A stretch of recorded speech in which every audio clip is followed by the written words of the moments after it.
皆さんこんにちは、ともかです。私は今タヒチに来ています。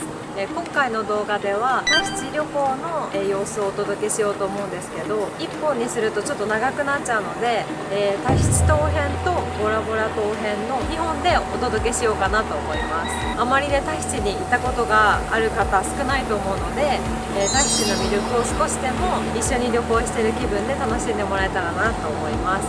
タヒチといったら綺麗なビーチかと思うので、ビーチはもちろんなんですけど、街の様子だったり、滞在したらどういう感じの滞在になるのかなっていう様子も、少しでもお届けできたらと思うので、ぜひ最後まで、お楽しみください。ということで動画スタート。シャトルないらしいのでタクシー乗ります。ホテルまで。空港出て右手にタクシー乗り場がありました。ここにいればタクシーがどんどん止まっていくので、ここから乗っていきます。ただカード使えるのかな。このタクシーはカードが使えました。タクシー乗る前にカード使えるか確認してから乗った方がいいと思います。すごいなんかハワイとクックアイランドとポリネシアカルチャーが本当に入り混じった国だなって着いてすぐ感じました。タヒチは右側通行なんですね。アメリカと一緒ですね。そしてホテル到着しました。今日から6泊ヒルトンホテルタヒチに泊まります。ホテルから空港までのタクシー代はこんな感じです。ヒルトンタヒチはパペーテ空港から車でわずか10分、モレア島を望む絶景のラグーンプールが人気です。全室バルコニー付きで海を感じる開放的なデザイン、3つのレストランとスイムアップバーでタヒチの味も満喫。街へのアクセスも便利で観光やトランジットにもぴったり、上質なのに気取らないタヒチの旅の定番リゾートです。Thank you. Cherry fragrance. Good to know. Hibiscus green tea. ハイビスカスの味する。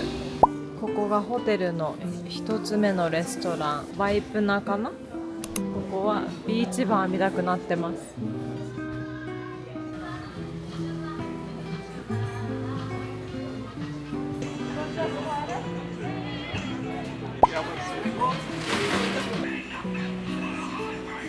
今からお部屋にチェックインします。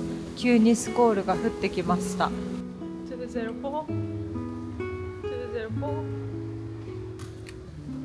オープン。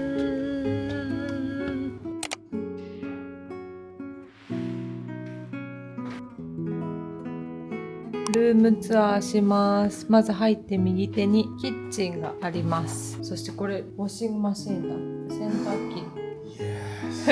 入ってすぐ左はここ靴入れですね。こっちはなんだろう、傘立てじゃないけど物入れになってます。でここがリビング、そして広い。こっちがベッドルーム、すごい綺麗。そして大きいテレビが目の前にあります。ベッドルームから見えるお部屋の景色はこんな感じで、ちょっと今日はスコールで雨降ってるんで曇ってるんですけど、こんな感じで見えます。ロビーのフロアは2階で、下と上に部屋がついてる感じですね。そしてこっちにウォークインクローゼットがあります。すごい綺麗。そしてここにはアイロン台と、アイロンですね。バスローブも2つついてます。これは靴べらとシュークリーナーですね。ここにお部屋用のスリッパもついてました。そしてここに金庫ですね。そしてこっちがバスルームです。シャワールームとあとバスタブが分かれてます。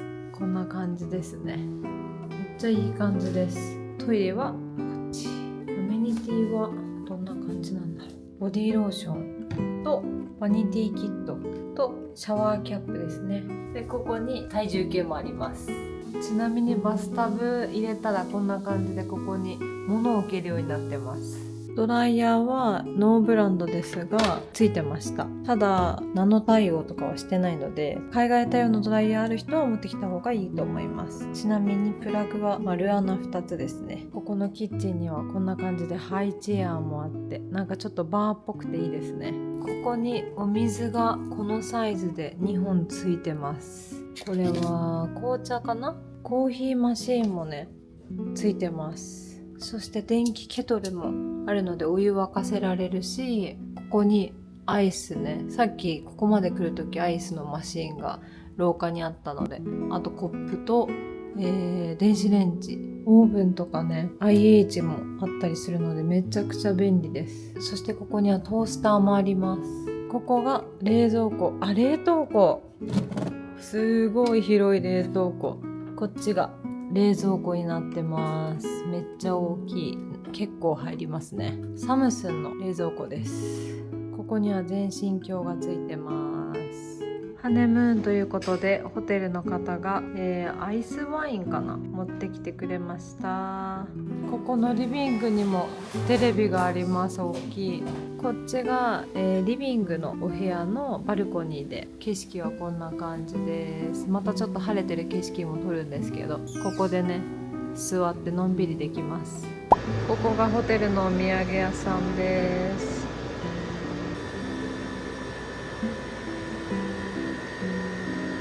こういうステッカーとかも売ってました。知らなかった。しかもそんなに値段は高くないです。むしろ安いかも。マーケットと比べたら安いですね。ホテルと、ショッピングモールがこの橋でつながってます。なのでもうこのままねホテル出たら直結してます。この中にスーパーも入ってるらしいのでめちゃくちゃ便利です。しかも雨ちょっと降ってるんですけど、雨にも当たらず到着しました。外こんな感じです。ここがスーパーです。すごい大きそう。今日はまず洗濯するので洗剤とドライヤーシートを買いに来ました。さすがアイランドなのでベープとかもあります。Is this Tahiti brand? タヒチはフランス領なのでみんなパンをね買ってるんですよね。だからちょっと気になるので来てみたんですけど、マカロンだ。12ドルぐらいします。こっちはケーキ、マカロンが乗ってるケーキもある。すごい。この辺がバケットですね。すごっ。さすがフランス領。こっちのタルトとかも美味しそう。わー、パスタとかピザとか。何これ、焼きそばみたい。初日のお買い物はこんな感じです。またお土産買いに戻ってくるのでその時にいろいろ撮影しようと思います。今日の夜ご飯はこの喜びっていうお店でテイクアウトしてホテルで食べます。これ大体の金額なんですけど、これ1ドル換算大体同じくらいなんですよね。100パシフィックフランだから一番左上の 1950XPF は大体20ドルぐらいなんですよ。やっぱりタヒチの物価めちゃくちゃ高いです。スーパーも結構高かったです。今日のディナーはこんな感じです。これで3300円です。いただきます。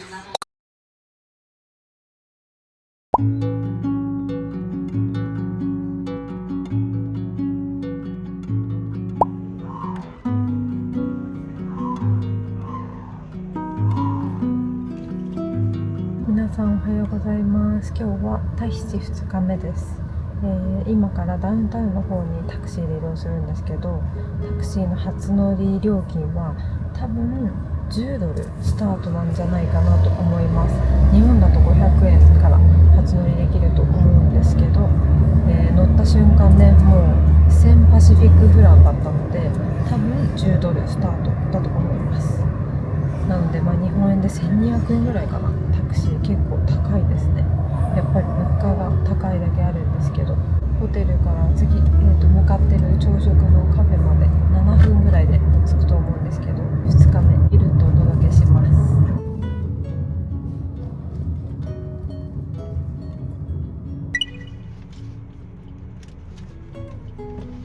タヒチ最初のカフェはこのアーバンカフェっていうカフェで、ローカルの人にもすごいここのカフェいいよって言われました。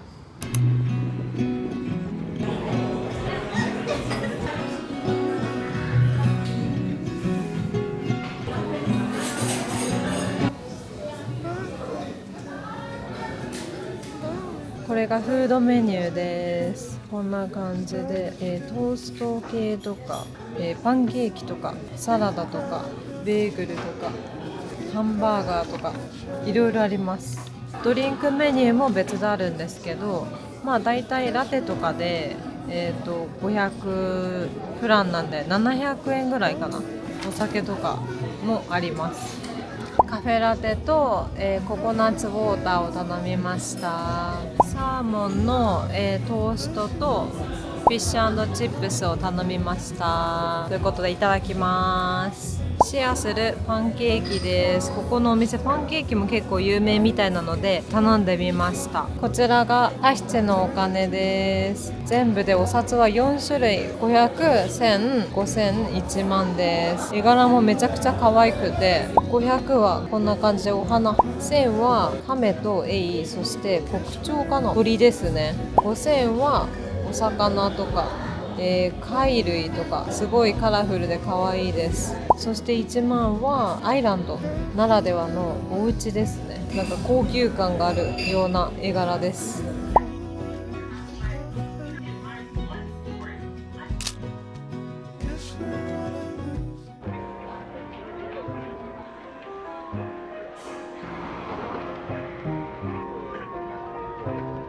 ここがタヒチパペーテのメインストリートです。今日は土曜日なので基本的にもう午前中でお店は閉まります。なんか想像以上に、土日っていうこともあって閑散としてますね。基本的にタヒチパペーテの Wi-Fi はずっと LTE ですね。 5G とか 4G じゃないので、最低限のねインターネットは使えるかなっていう感じです。今回もハワイ同様トリファの eSIM をレンタルしました。今回はタヒチなのでタヒチ10ギガプランを購入したんですけど、14日間の滞在でも余裕でした。現地に着いて機内モードを解除した瞬間からすぐネットがつながって、ホテルのチェックインも Google マップもスムーズに使えました。トリファはアプリでプランを選んで QR コードを読み込むだけで設定が完了するので、現地で SIM を探したり英語で説明したりする必要がないんです。空港で SIM を買う時の言語の壁や通信設定の不安が一切ないのが本当に楽で、特に英語圏以外に行く人とか初めて海外に行く人にはすごく安心だと思います。通信もかなり安定していて、タヒチって小さい島がいくつもあるんですけど、離島に行ってもちゃんとつながってました。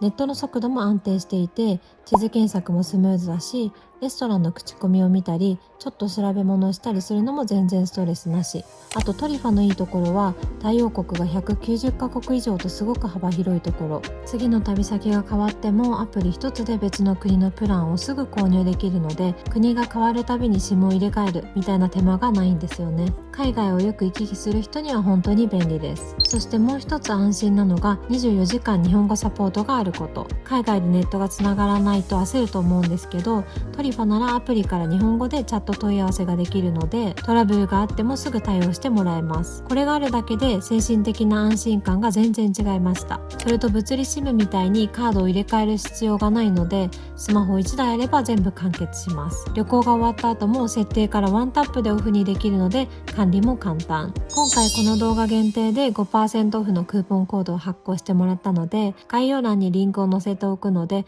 これから海外旅行に行く予定がある方はぜひチェックしてみてください。お土産屋さんにタヒチのポストカードが売ってました。すごい。1週間後ここに行きます。早速タヒチのマグネットと、この辺にはステッカーとして弟が集めてるやつ発見しました。いちご味のシェーブダイス。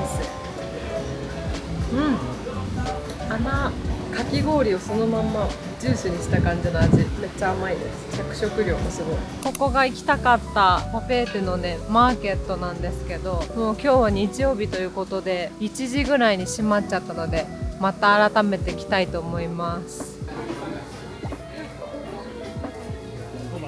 マイタイエクスプレスタヒチ、なんか新しそうなホテルです。今日なんかタヒチパペーテマラソンやってます。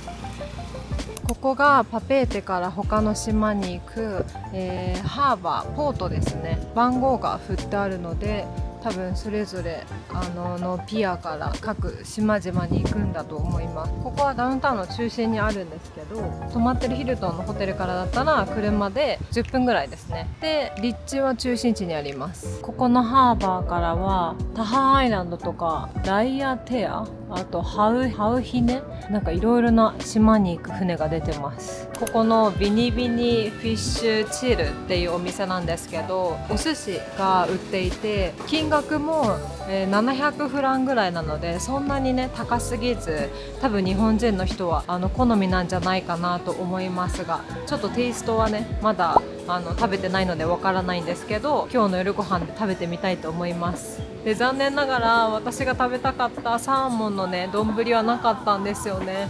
なんかサーモン自体が売り切れてるらしくて、ツナしかないということなので、普通の、マグロのお寿司を頼みました。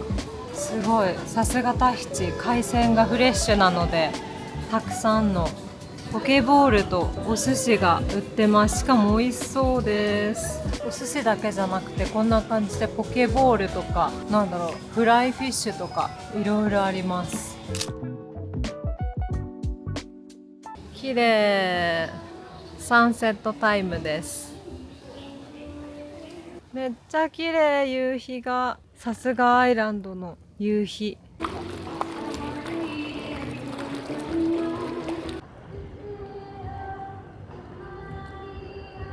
こっちがちょうどホテルの目の前なんですけど、私たちが泊まってる建物があっちで、こっち側にもホテルの客室の棟があって、全部で500ぐらい客室があります。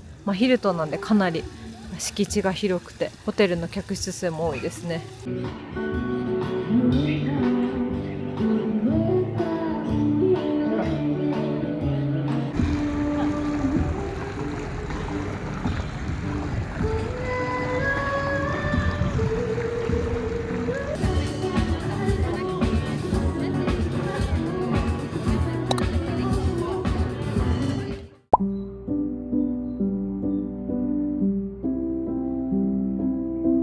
今日の朝食はここのカフェにします。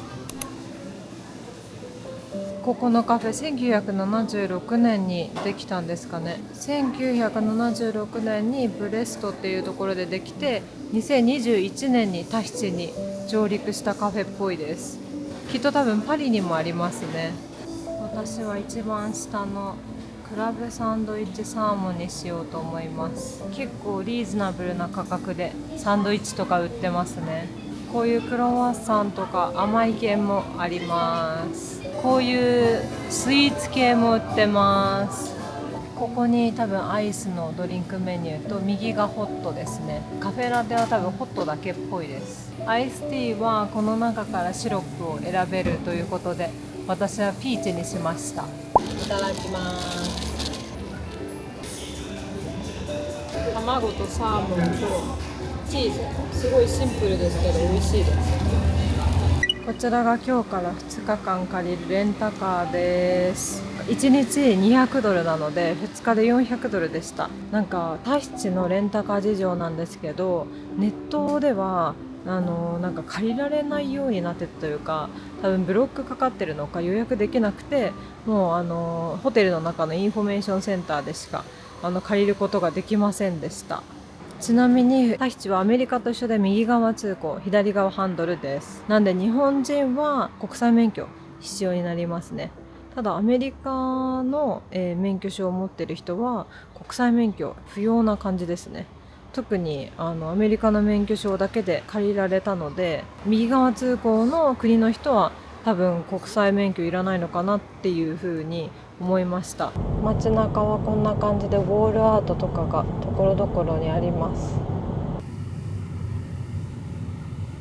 最初のスポット、ブラックサンドビーチにやってきました。ただこれが本当に黒い砂なのかな。確かに黒いっちゃ黒い。でも海は全然綺麗な感じじゃないですね。ここは火山の、ボルケニックサンドって言ってました。どうやってわかるかって、砂がキラキラしてるから本当のブラックサンドらしいです。You can tell it's been melted. すごい。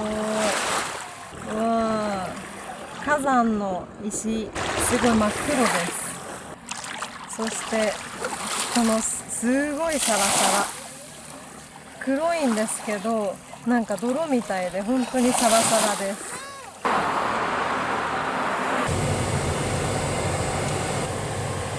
かわいいピンクチャーチ。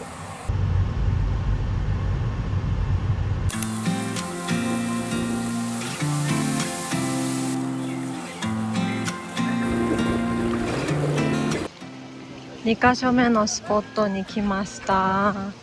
ここはなんかすごい海が綺麗で人もたくさんいて、駐車場も結構大きいです。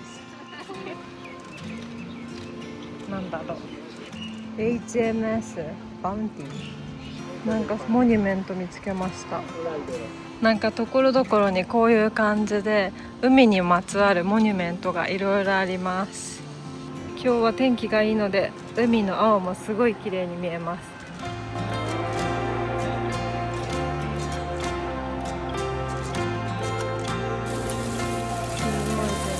映画の世界みたい。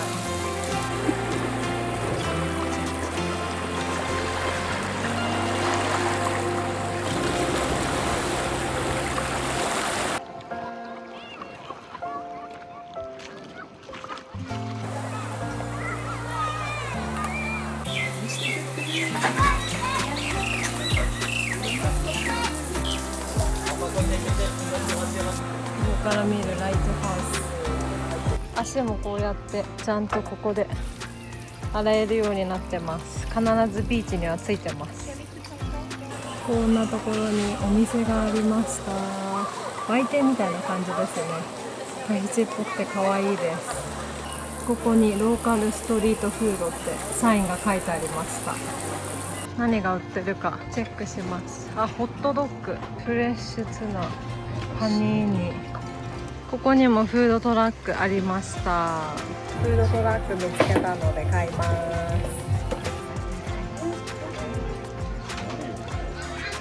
っちはローカルトラックなんですけど、金額がこっちの方が全然安いです。マンゴーフルーツスムージー買いました。900フラン。いただきます。美味しい。めっちゃフレッシュフルーツ。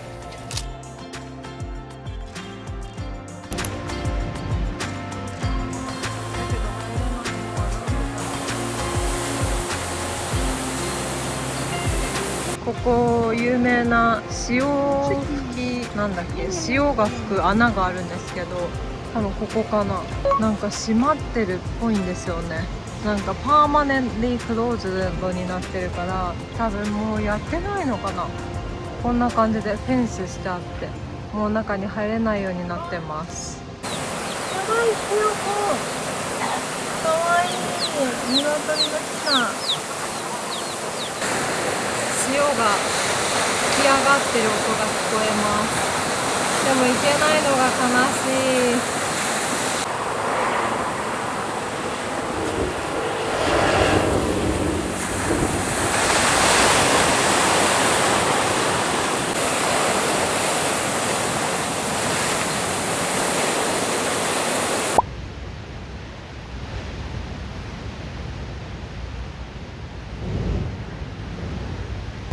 今から滝に向かいます。今からあそこの滝を見に行ってきます。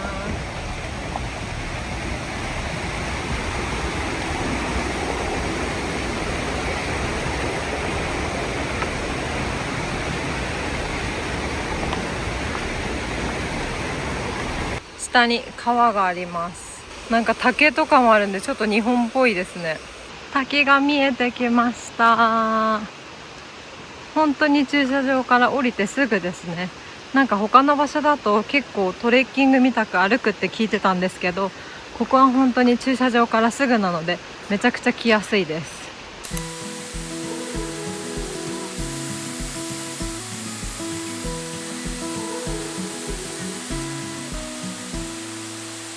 タヒチ島の東海岸ヒアレイという小さな村にあるカスケード・ド・パールマイ。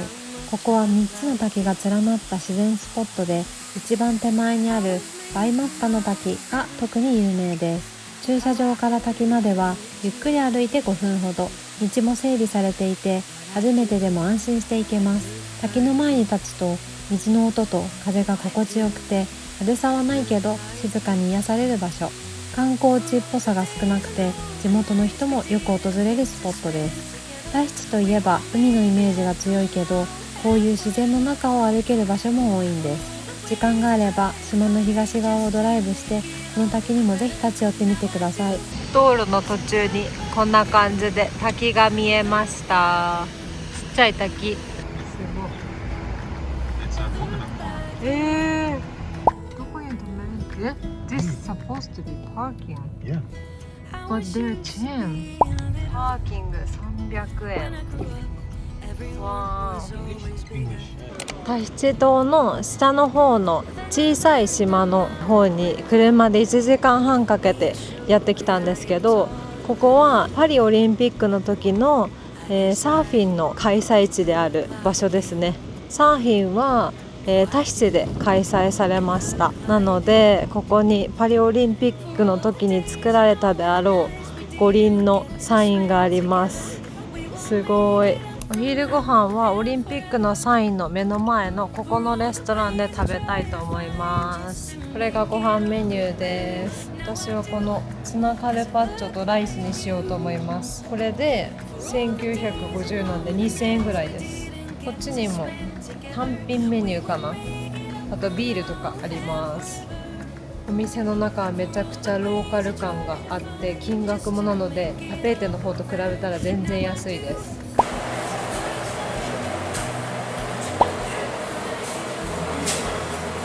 お昼ご飯はカルパッチョと、ライスだったんですけど、フレンチフライにしました。オリーブオイルが美味しい。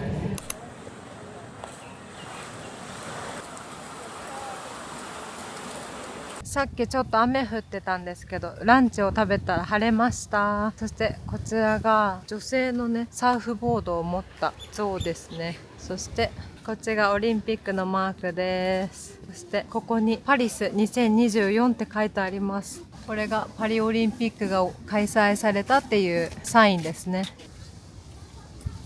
左側はすごいジュラシックパークみたいに霧がすごいです。あっちは雨降ってますね、きっと。でこっちはサーフィンが開催された、海です。波がすごい高くてサーフィンにはもってこいの場所ですね。こんな感じでこうやってなんか貝殻が網に取り付けられてます。真珠取った後なのかな。すごい。こっちの木にもいっぱいくくりつけられてました。ここには自販機があります。海と森が融合しててなんかすごいです。なかなか見れない景色がすごい、ローカル感がすごいですね。わあ、虹だー。やっと虹見れました。さっきからやっぱり島のね天気スコールになったり晴れたりしてるので虹出ないかなと思ってたんですよね。しかもダブルレインボーです。見えますか？すごーい。ここのビーチはサーフィンがメインなんでそんなに綺麗ではなさそうです。水は。タヒチは全体的に島が火山の島なので海は黒砂がやっぱりメインですね。ここのエリアのインフォメーションを発見しました。すごいですね。やっぱりオリンピックやっただけあって波が、あのボートでなんかリーフのところに連れてってあげるよっていうなんか地元のねオプショナルツアーみたいなのもあったんですけど、今回はすごいパリス2024って書いてあるあのボートに。みんながタヒチって聞いて思い浮かべる景色、実は一つの島じゃないって知っていましたか？タヒチは2つの部分でできています。一つは西側のタヒチヌイ、空港や首都パペーテがあるいわゆる都会のタヒチ。ホテルやショッピング、カフェ巡りを楽しむならこちら。そしてもう一つがここ、タヒチイティ、小さなタヒチという意味です。ここは観光客も少なくて、道の両側には緑と青しかない。海も人の気配も静かで、手つかずのタヒチが今も息づいています。そんなタヒチイティの南東部にあるのがこのステル・ベヒアドゥア・イ・ペ・マタイ。直訳すると風の中のベヒアドゥアの石踏み。この記念碑はかつてこの地を守ったタヒチの英雄ベヒアドゥアを称えたもの。そしてマタイ、つまり風はタヒチの人々にとって自然の神のような存在です。この辺りはサーフィンの聖地、ペアフ港にも近く、オリンピック競技の舞台にも選ばれた場所。波、風、山、すべてが一つになって人と自然が共に生きるタヒチの原点を感じられます。夕方になると地元の人が砂浜に座ってただ静かに海を眺めている。観光地の喧騒もなく、風の音と波のリズムだけが聞こえる時間。この空気を感じていると、タヒチの本当の美しさってラグジュアリーでも絶景でもなくて、こういう静けさなんだなって感じました。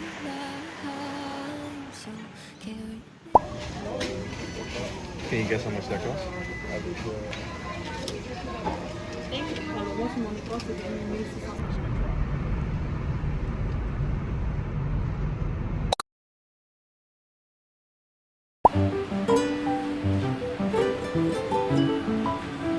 皆さんおはようございます。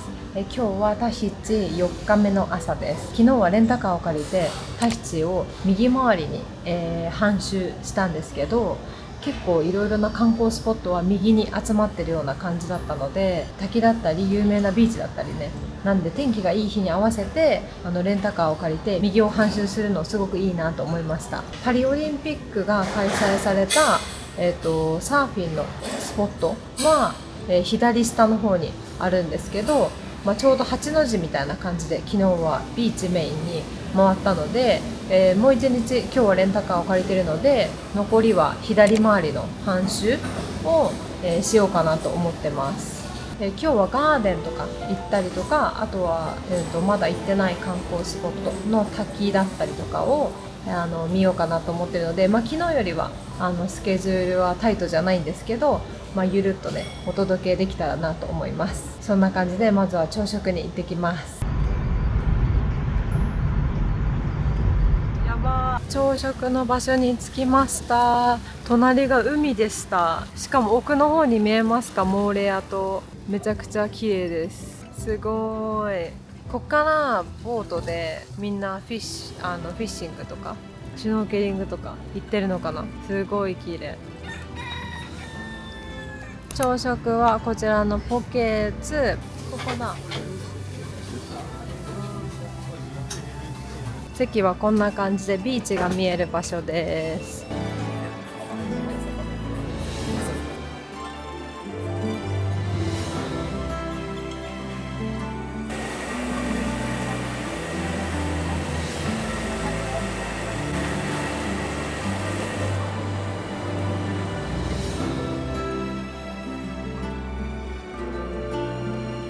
メニューはこんな感じです。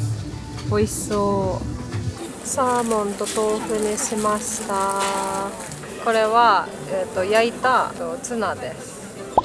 めっちゃでかいブリトー、寿司ライスと、サーモンと、豆腐とトマトが入ったブリトーです。いただきます。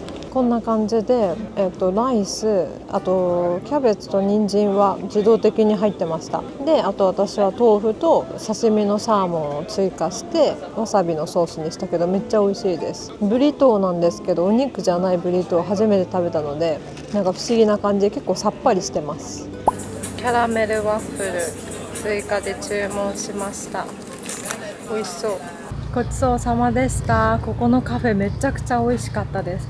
ただ営業時間が朝8時から10時までが朝食、11時以降がランチになっているので、朝ごはんを食べたい人は、朝10時までに必ず行ってください。私たち Google マップで営業時間朝8時から夜8時までしか記載されてなかったので、10時前9時50分ぐらいに行ったらもう朝食メニューは終わりって言われたので、それから1時間ランチの時間まで待ったので、 Google 更新されてなかったらぜひそこは注意して見てください。ということで、観光スポットに行ってきます。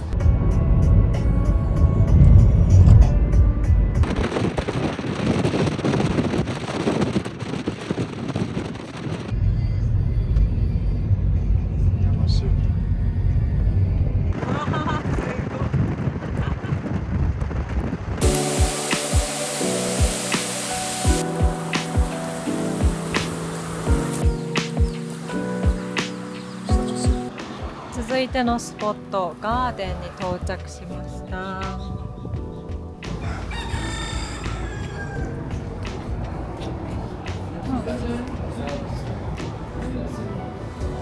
かわいいワンピースがいっぱい。T シャツも売ってる。かわいい。鶏がめっちゃ鳴いてる。ガーデンだからいろんなとこに花の名前が。タヒチ。あ、This is a flower we got from airplane. このお花、ヒアレタヒチっていうお花を飛行機の中でもらった木ですね、きっと。お花ないけど。この木すごーい。パイナップル見つけました。これ本当にパイナップルかな。木に刺さってます。でかい。めっちゃでかい葉っぱ見つけました。滝まで。ああ。Yes。ああ、これが3つ目。ここはザルダンロードバイパヒ、タヒチ島南部マタイヤ地区にある自然公園です。入り口の横には小さなショップもあって、お土産や冷たいドリンクも買えました。この庭園には昔から聖なる泉があると伝えられていて、地元の人にとっても特別な場所なんだそうです。園内には3つのルートがあって、10分ほどの散歩コースからしっかり歩くトレッキングコースまで、自分のスケジュールに合わせてコースを選ぶことができます。熱帯植物や竹、睡蓮の池などタヒチの自然がそのまま残っていて、観光地というより地元の森を歩いているような雰囲気です。観光の合間に立ち寄るにはちょうどいい静けさで、タヒチの日常の自然を感じられる場所です。ガーデンめちゃくちゃ楽しめました。想像以上にね、なんか滝とか鶏とかひよことか、なかなか日本では見ない植物だったりとかを見れたので、すごい想像以上に楽しかったです。時間ある人はぜひ来てみてください。ということで、次のスポットに行ってきます。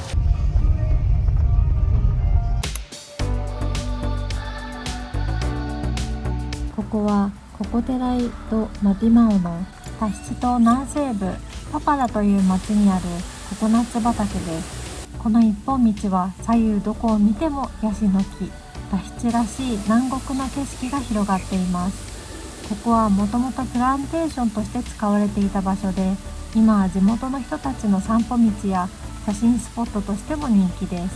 車で通り過ぎるだけでも思わず窓を開けたくなるような開放感で、私も思わず戻ってきてしまいました。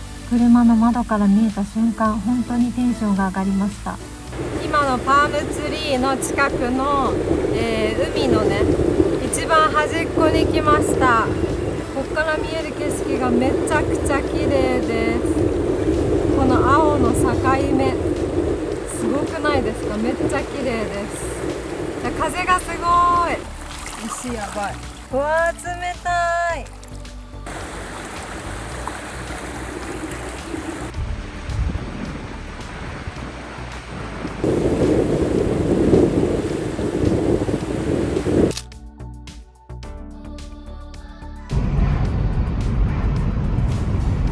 続いてのスポットはこちら、サーフィンで有名なビーチに来ました。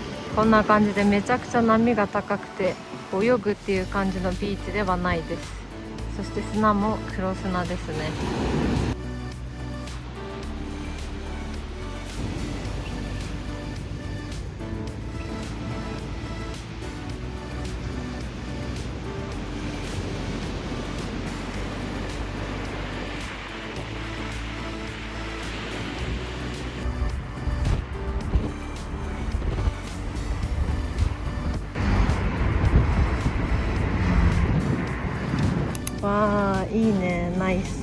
今日最後のビーチに来ました。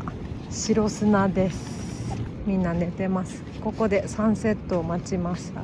あと1時間ぐらいかな。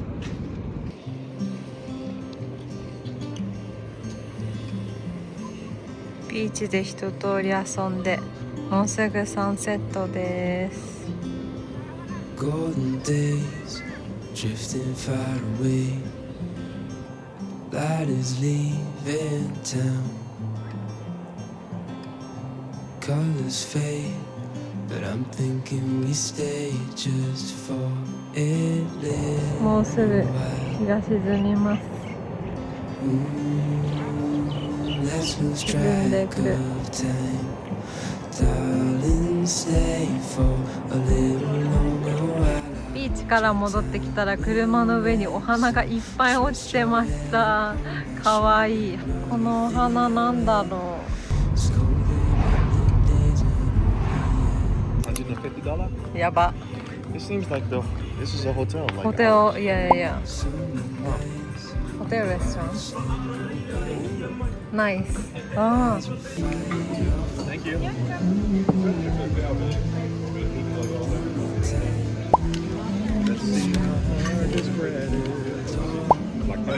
シーザーサラダをシェアしました。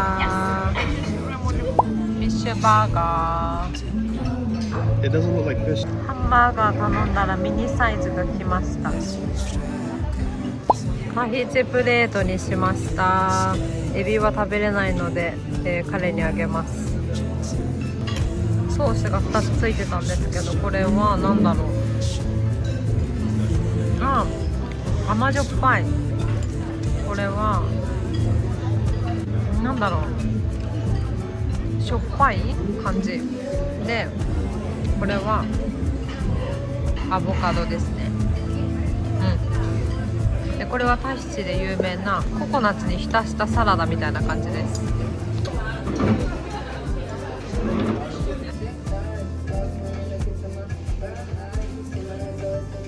See? That's Barbados. 何？ The beach? Is this Rihanna?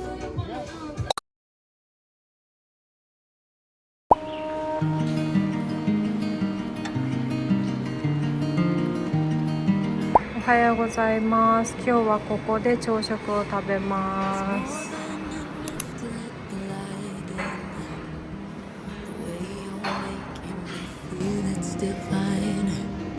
It's enough to let it flow, let it be.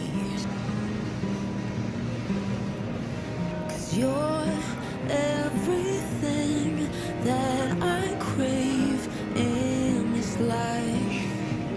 'Cause we're everything we can find. ご飯とかお味噌汁とかもあります。フライフィッシュ、お魚、味噌スープって書いてある。お味噌汁だ。ベジディッシュ、ペースト、こ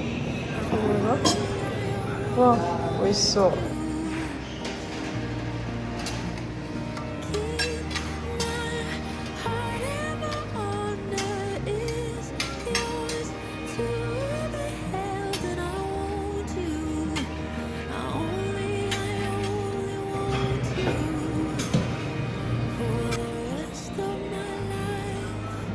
パンの種類がとにかく豊富です。パンにつけるソースがいっぱいあります。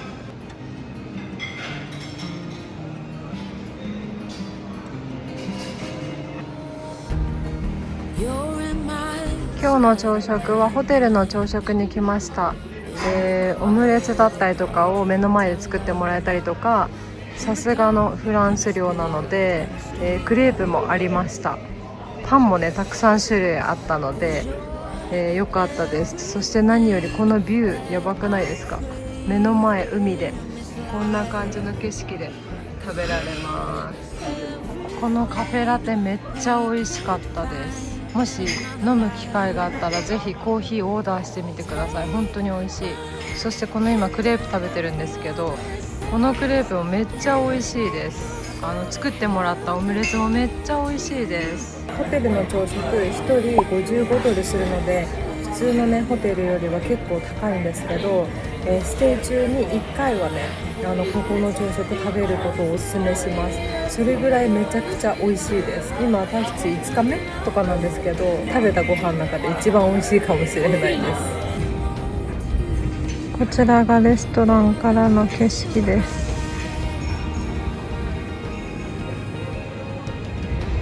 今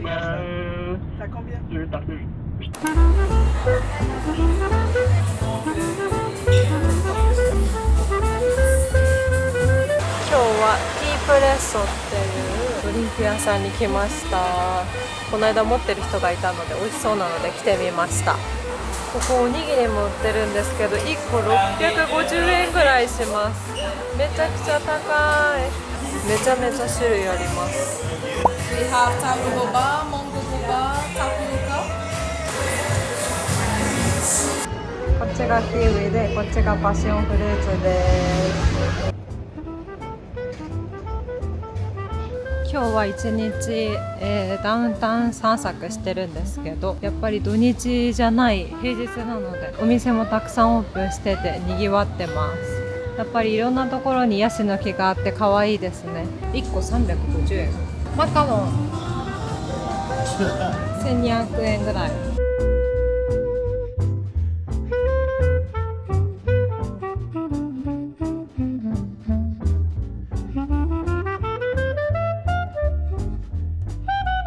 こんな感じでタヒチは急に空が真っ暗になって雨がね突然降り出します。島国なのでスコールが今にも降りそうです。わあ、虹が見えました。ここがタヒチのローカル映画館です。すごいホール感やばいですね。ここが売店です。今日はここのお店でシーザーサラダを、テイクアウトしてホテルで食べます。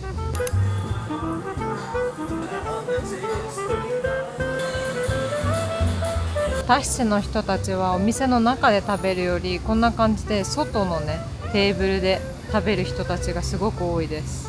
シーザーサラダの他に、ここのお店でテンダーチキンを、持ち帰りで購入してホテルで食べたいと思います。Thank you. Good night, Maruru.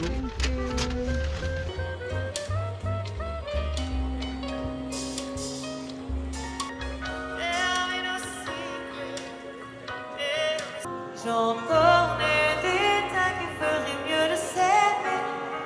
Je ne veux pas travailler.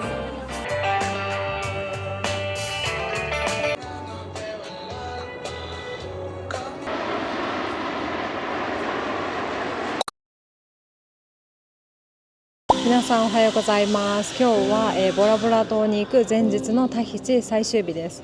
ボラボラ島から、帰ってきてからタヒチ2泊はするんですけど、基本的にタヒチを満喫するのは、今日が最後になります。今から、朝食をねいつもの、ショッピングモールの中のカフェで食べて、その後はローカルバスに乗って、ミュージアムに行ってこようと思います。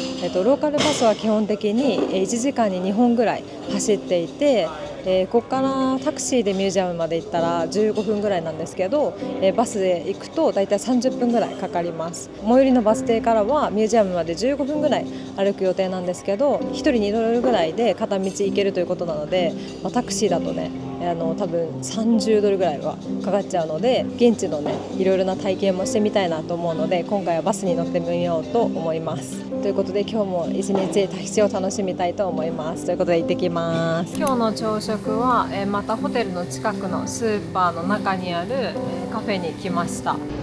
また同じカフェに来たんですけど、新しいサンドイッチの種類が増えてます。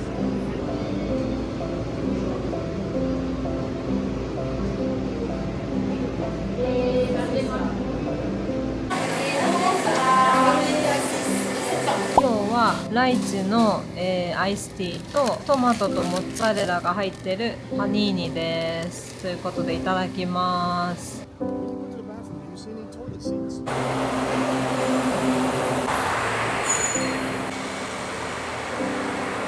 バス停に到着しました。こんな感じで番号がね書いてあります。でここに、バスの時間と何線かと行き先といろいろバーって書いてあるんですけど、やっぱり初乗りは200って書いてあるので、200円ですね。だいたい2ドルぐらいです。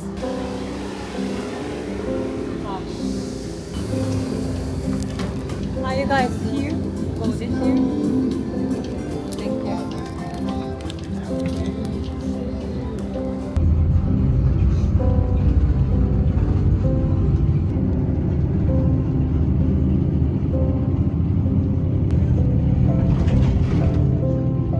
はい、ということで、無事ローカルバスに乗れました。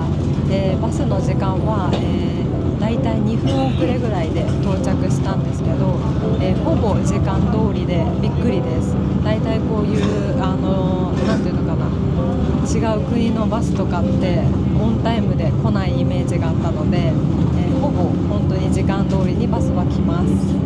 で、乗る時に一応ここに行きたいんですけどっていうメモを見せて行くよって言ってくれたから乗りました。まあ行くのは一応アプリでね、アプリをダウンロードしてたから行くことは分かってたんですけど、万が一間違ってることもあると思うので、念のためね行き先を運転手さんに見せるのをお勧めします。で、乗る時にお金を現金で払って乗ります。で降りる時は多分ボタンを押して降りると思うんですけど、それもちょっと降りる時に確かめてみようかなと思います。ということで30分このバスに乗って、ミュージアムに向かいます。使った乗車アプリはこのテレタヒチっていうアプリで、これを開いてこんな感じで今デパーチャーとアライバルを設定してるんですけど、デパーチャーは分かりやすくいつも泊まってるホテルにしました。でアライバルはミュージアムに設定したら近いバス停が出てきたので、20番と30番だったら1本で行くよっていう風に出るんですけど、こんな感じで地図が出ます。で30番だったらこのバス停で降りてこんな感じでこの道をね歩いてここのミュージアムまで行きます。で20番だったら違うルートでこの辺で降ろされてこう回っていかなきゃいけなかったので、そういうのもね注意してバスのアプリをチェックしてみてください。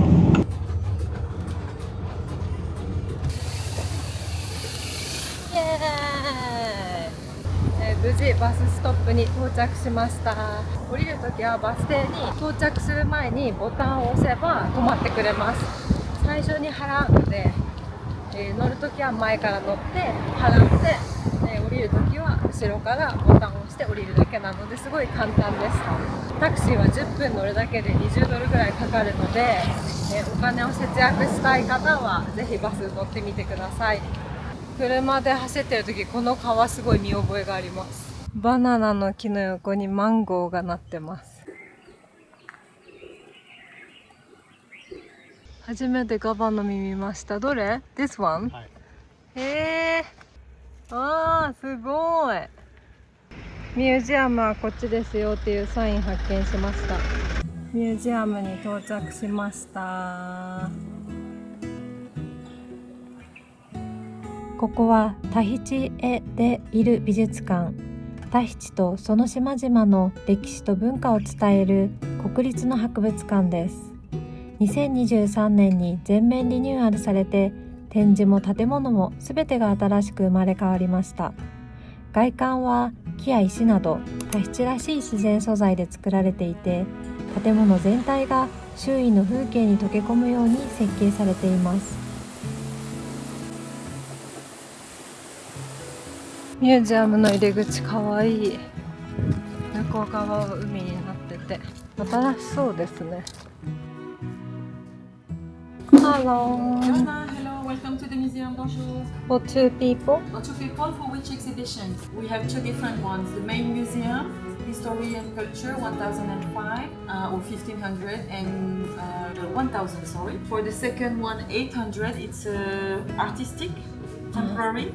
photographies of vegetables, plants, and Polynesian culture. For both, you have a discount, 1,500 for both. And you have English signs in both exhibitions. If you want more, we propose audio guides in extra for 500 extra for the main museum only, but you also have the signs. Thank you so much. まず最初はガーデンになってる。すごい。まず最初はこっちのミュージアムに行きます。館内に入ると最初の展示は火山やサンゴ礁、植物などこの島の自然から始まります。タヒチがどんな地形でできていて、どうやって今の形になったのかを映像と立体模型で学ぶことができます。奥へ進むとポリネシアの人々の暮らしや信仰、神話、音楽、ダンス、航海文化が続きます。古い道具や衣装、木彫りの心臓のほか、祭祀で使われた太鼓や首飾りなども展示されています。中でも印象的なのはカヌーの実物展示。長い一本の木から作られた船体で、これで何千キロも離れた島々を航海していたと思うと、当時の技術の高さに驚かされます。貝殻や羽で作られたアクセサリーは一つ一つに意味があり、身分や儀式の場によって使い分けられていたそうです。また現代の職人たちが伝統技術を受け継いで作った工芸品も紹介されていて、過去と今のつながりを感じる展示になっています。そして最後のセクションはポリネシアの航海の歴史。星や風、波の動きを読み取り、広大な太平洋を渡っていった人々の旅が描かれています。航路はアジアやインドネシア、パプアニューギニア方面から始まり、やがてハワイ、ニュージーランド、イースター島へと広がりました。この3つの島を結んでできているのがポリネシアトライアングル、そしてその中心にあるのがタヒチです。この展示を見ていると、タヒチがポリネシア文化の心臓と呼ばれる理由が自然と分かってくる気がします。過去を知るだけじゃなく、この島の人たちが何を大切にしてきたのか、その考え方まで感じられる美術館です。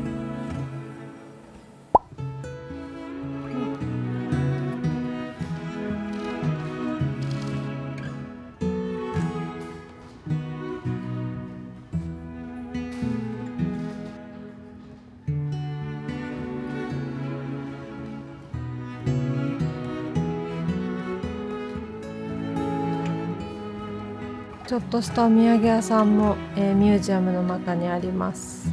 そしてミュージアムの真ん中にはこんな感じでガーデンもあります。今ミュージアム行ってきました。想像してたよりもすごく綺麗で、ここのね敷地の雰囲気もとっても良くて、なんか心地いいね場所にあるので、ぜひミュージアム来てほしいなと思います。どうやってタヒチのなんていうのかな、人たちがこの島にたどり着いたかとか、そういう歴史とかも勉強できるので、すごい来てよかったなと思いました。で、メインのミュージアムとあとエキシビションと2つあったんですけど、エキシビションは正直写真しか飾られてなかったので、私はミュージアムだけで良かったかなと思いました。アートじゃないですけど、写真とか興味ある人は行ってもいいんじゃないかなと思うんですけど、個人的にはミュージアムが良かったです。本当にこのミュージアムの敷地、芝もすごいね綺麗にされてて、常夏の島ならではのお花の木だったり、ここに来るまでの間にもマンゴーとかバナナとかたくさんねフルーツも見ることができて、本当にここの雰囲気すごく好きです。で、こっち側は海になってるので本当に気持ちがいいです。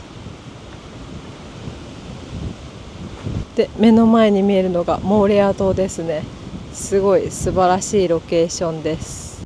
目の前に広がるのはタヒチ島の西海岸、正面には姉妹島モーレア島。この海は外洋とラグーンを隔てるサンゴ礁に囲まれていて、波が穏やかで透明度がとても高いエリアです。浅瀬のグラデーションが綺麗で、場所によって水の色が少しずつ違います。ターコイズブルーから群青へ変わるその境目がタヒチらしい海の特徴です。海沿いにはトロピカルツリーが並んでいて、風の通り道になっているのか、どの時間帯も比較的静かです。観光客が少なく、地元の人がジョギングしている姿も見られます。そのすぐ後ろにそびえるのが火山でできた山々。深い緑と海の青が交わるこの景色のちょうど真ん中にミュージアムが立っています。自然と文化、海と山、その両方が一度に見えるこの場所そのものがタヒチの縮図みたいです。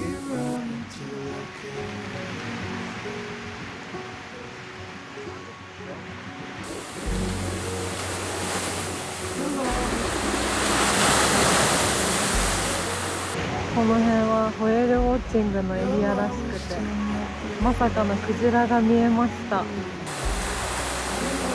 あー、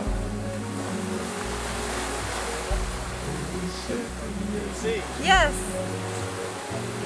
すごいクジラが潮吹いてる。ちょっと遠いけど。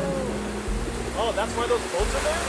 うわこの辺りの海では7月から10月頃にかけてザトウクジラを見ることができます。タヒチ島とモーレア島の間を泳ぎながら、時々こうして水面に上がって潮を吹いたり、ゆっくり尾びれを見せてくれたりします。この時期は出産と子育てのために戻ってくる親子クジラが多く、ドローンを飛ばしていると母クジラのすぐそばを泳ぐ小さな子供を見ることもあります。この海はサンゴ礁に囲まれたラグーンで、外洋よりも穏やかなので、クジラたちにとっても安全な場所になっています。時期や場所によってはウミガメやイルカ、エイの姿も見ることができます。海の透明度が高いので、上からでもはっきり動きがわかります。観光ボートから見ることもできるけど、今回のように偶然見つけることができると、より特別な思い出になります。帰りはこのガソスタの前の、セントレタマヌっていうところから20番のバスに乗ってパペーテのシティに戻ります。これでバス運賃2人分です。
今日の夜ご飯はホテルの中にあるサンという日本食っぽいんですけど、多分タイのお店ですねに来ました。どれもめちゃくちゃ高くて、枝豆で11ドルぐらいします。で握りも2つしかないのにだいたい20ドルとか30ドルぐらいします。あとお刺身も、あとこういうセットメニューもあるんですけど、お寿司でだいたい6ピースで30ドルぐらいです。でこっちがメインコースで、結構グリーンカレーとかパッタイとかあるので、やっぱりタイ系の料理が多いです。デザートと、ウイスキー、紅茶、コーヒーっていう感じです。コースの最初に、お味噌汁がついてきました。中身は豆腐とわかめです。続いてカリフォルニアロールとスパイシーサーモンロールを頼みました。パッタイと照り焼きチキンです。今日はもうこのパイが売り切れてるらしいので、このライチ&ラズベリーのパフェとこの余市チョコレート、この2つを頼みます。これが、チョコレートの方ですね。なんだっけ、ウイスキーのなんかって言ってました、この下が。私が頼んだ Got like a lychee or something? ライチだ。ライチとフランボワーズです。ということでいただきます。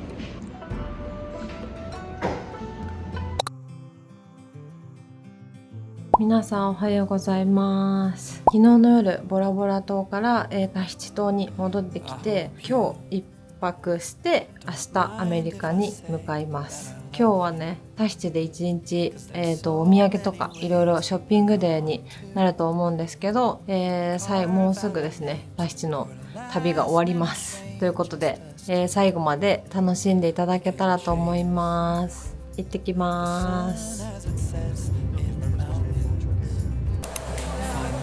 Like a bed in Greek fountains, or lay lazy in bed with your head on my chest. I hope you don't mind. 今日はゆるっと、パペーテのマーケットにやってきました。ここ平日は朝5時半から夕方の4時まで、土日だけちょっとスケジュールが変わるんですけど、ここが一番パペーテで有名な、マルシェマーケットです。ローカルの価格で、購入できるみたいなんですが、金額は基本的に記載されてないので、一回一回お店の人に聞く感じになってます。ということで、中をちょっとお届けします。マーケットに来ました。今日はお買い物デーなので、まずはマーケットにローカルの人がたくさんいますね。この前ちらっと立ち寄ったんですけど、今日はたくさん人がいっぱいいて、お店もいっぱいオープンしてます。2階もあるので行ってみます。ここのカフェ前場っていうところがなんか人気だって書いてありました。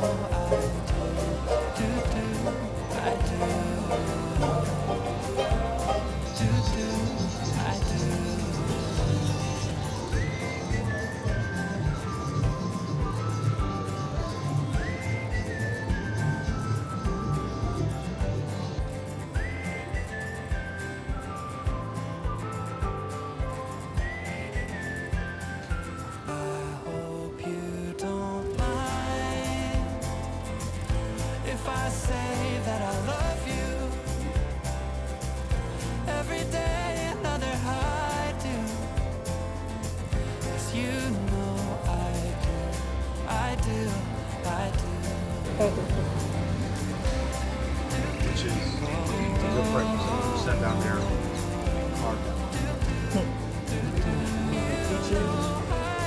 Made in Tahiti。あったクッキーとか探してたやつで、探してた人気のお土産です。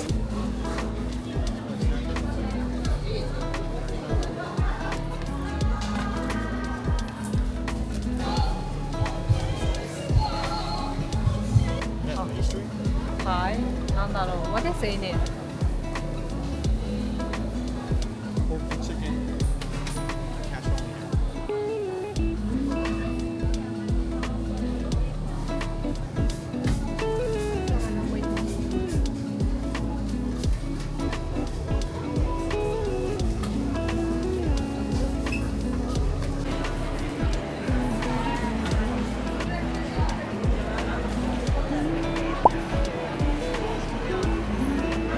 これが今日のランチです。We are coconuts。イエーイ。そしてココナッツウォーター買いました。こんな感じで、この辺はデザートがいろいろ売ってます。はい。That guy right there?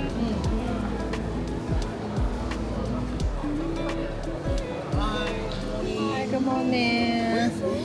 Japan? こんにちは。はい。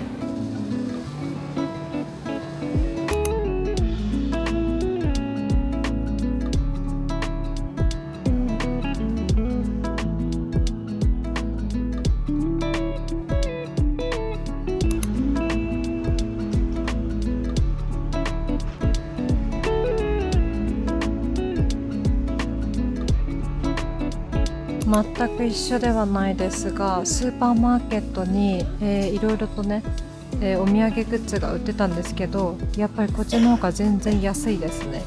このブランドのオイルとかも全部スーパーに売ってます。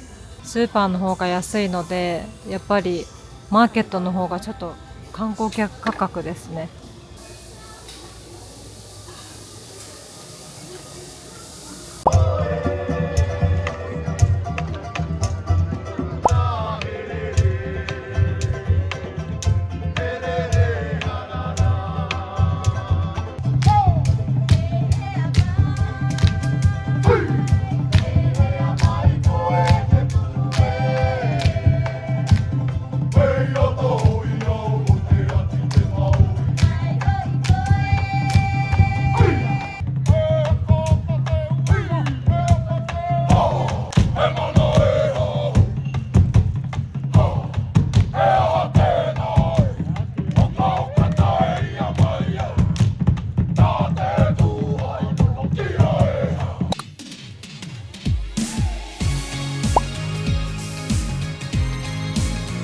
タヒチの出国手続き終わった後はこんな感じでデューティーフリーのお店だったり、いくつか空港の中にはお店があります。なんで、買い忘れたものがあればちょっとだったら買える場所があります。これが免税の手続きです。ピンクを、メールボックスに入れて、黄色を持ち帰ります。エアタヒチヌイラウンジはこれらの航空会社が提携してるんですかね。こんな感じで、空が吹き抜けになってるんですけど、バーみたいなオープンエアのね、レストランもありました。スタバがない代わりにこんな感じでちょっとしたカフェもあります。